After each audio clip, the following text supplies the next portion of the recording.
magandang gabi. We're here to share our experience sa My Slim. Ano ba to? My Slim, sugar-free. Yerba mate drink. Ayun, di ba basa? Wala po mata. Ayun. So ako muna. Ako na unang uminom eh. Okay? Sunod si Inday. So yun, ininom ko siya.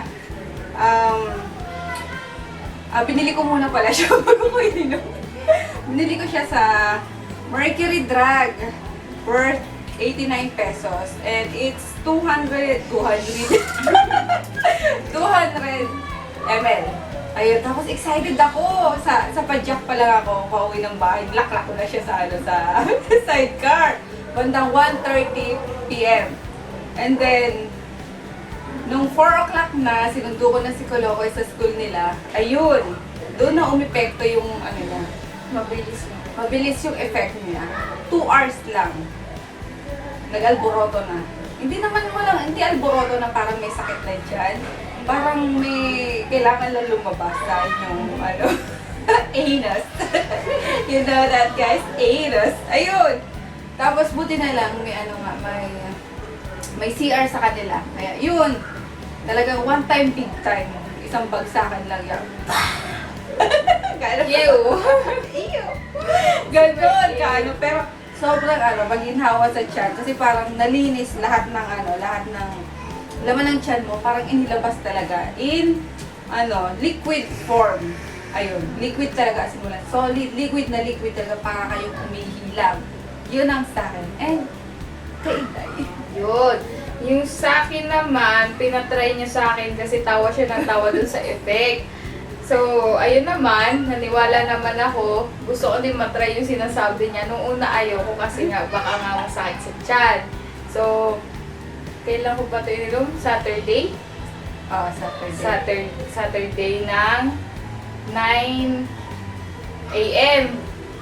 Tapos, nanood lang ako ng movie. Di ba usually ang movie nagrara ng 2 hours. So sabi ko tamang-tama after movie baka yun nga, umepek. Ang kaso sa akin, 1.5 hour lang yung umepekto na kaagad. Tapos, ganun nga din, parang walang sakit ng tiyan. Parang bigla ka lang dapat tumakbo ng CR kasi may lalabas talaga. Wala talagang sakit. Parang hindi ka rin papahirapan ilabas, ganun, liquid form talaga. Tapos, sa kanya, one time lang umepekto. Sa akin, bawat kain ko parang nilalabas niya. So, ayun, maganda siya para sa akin. Kaya, kain lang ako ng kain ngayon. Kasi parang kahit anong kain mo, pag uminom ko naman, ilalabas niya. Tapos, hindi masakit siya. Ayun, definitely mag-purchase kami nito. Pero, hindi namin gagawin kasi nasa bottle niya is drink 1 to 2 bottles per week. Ay parang baka masobrahan naman ng 1 to 2 bottles. Sabi niya, gusto niya everyday daw. Try. Good luck. Dextrose ang natin. Ang mangyayari sa atin. So yun guys, ang aming thought about the review about it sa My Slim na to. And ayun nga, definitely mag-purchase kami nito. Mag-repurchase kami and sa office niya naman mayroong 7-Eleven. Doon yung mabibili 7-Eleven or Mercury Drug. Kaya siya magdadala sa amin. Actually pala, kasi yung si Mami Jem, yung office mate ko, nakakita ng ganito sa 7-Eleven, gusto niya uminom. Buti na lang pala hindi bumili. Medyo namahalan siya. So yun kasi, buti na lang kasi baka sa office pa siya magkalat. As in, hindi mo talaga siya mapipigil eh. Kailangan mo siya ilabas. Ayan!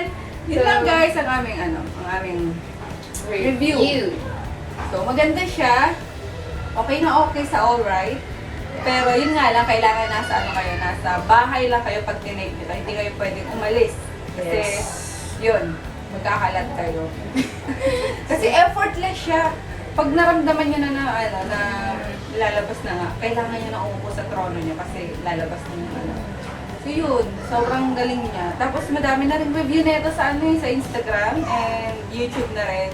Marami ako napanood na review. So yun, I'm glad na na-try namin kasi bihira to sa mga bihira sa mga piling lang yata, piling a branch lang ng 7-Eleven and Mercury Drug. Kasi ang tagal ko naghanap nito, promise, sobrang tagal.